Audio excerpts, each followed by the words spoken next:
सत्यासाठी आमची धडपड महाराष्ट्र नाद न्यूज मराठी।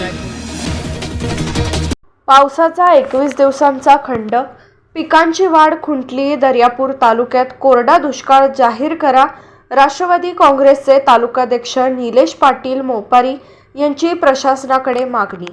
दर्यापूर तालुक्यात गेल्या 20 ते 21 दिवसांपासून पावसाने दडी मारल्याने शेतकऱ्यांसमोर पुन्हा मोठे संकट उभे राहिले आहे। यंदा पेरणीला जवळपास 1 महिन्याचा उशीर झाला। त्यातच पावसाच्या अनियमिततेमुळे अनेक शेतकऱ्यांना दुबार पेरणी करावी लागली। आता पिके महत्त्वाच्या वाढीच्या अवस्थेत असताना पावसाचा प्रदीर्घ खंड पडल्याने पिकांची वाढ खुंटली असून उत्पादनावर मोठा परिणाम होण्याची शक्यता निर्माण झाली आहे। सोयाबीन पीक सध्या फुलोरा लागण्याच्या अवस्थेत आहे। मात्र या महत्त्वाच्या कालावधीत आवश्यक प्रमाणात पाऊस न मिळाल्याने सोयाबीनच्या वाढीवर परिणाम होत असून उत्पादनात मोठी घट होण्याची शक्यता आहे। दुसरीकडे कापूस पिकांचीही वाढ खुंटली असून पावसाअभावी पिकांवर मावा, तुडतुडे यांसारख्या किडांचा प्रादुर्भाव वाढत आहे। त्यामुळे शेतकऱ्यांना वारंवार कीटकनाशकांची फवारणी करावी लागत असून उत्पादन खर्चातही मोठी वाढ होत आहे। एकीकडे दुबार पेरणीची अतिरिक्त खर्च, दुसरीकडे पावसाचा प्रदीर्घ खंड आणि आता पिकांची खुंटलेली वाढ यामुळे शेतकरी आर्थिक संकटात सापडला आहे।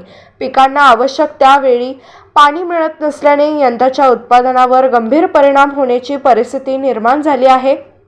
या पार्श्वभूमीवर दर्यापूर तालुक्यात कोरडा दुष्काळ सदृश परिस्थिती निर्माण झाली असून प्रशासनाने याची तातडीने दखल घ्यावी अशी मागणी राष्ट्रवादी काँग्रेसचे तालुकाध्यक्ष निलेश मोपारी यांनी केली आहे।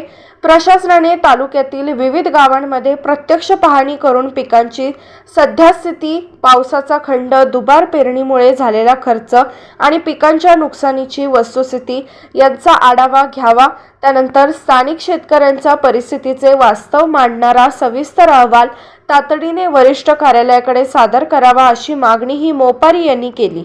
शेतकऱ्यांच्या अडचणींची गांभीर्याने दखल घेऊन शासनाने दर्यापूर तालुक्यातील परिस्थितीचा विचार करावा आणि कोरडा दुष्काळ जाहीर करून शेतकऱ्यांना आवश्यक ती मदत व दिलासा द्यावा अशी मागणी राष्ट्रवादी काँग्रेस पक्षाचे तालुकाध्यक्ष निलेश मोपारी यांनी केली आहे।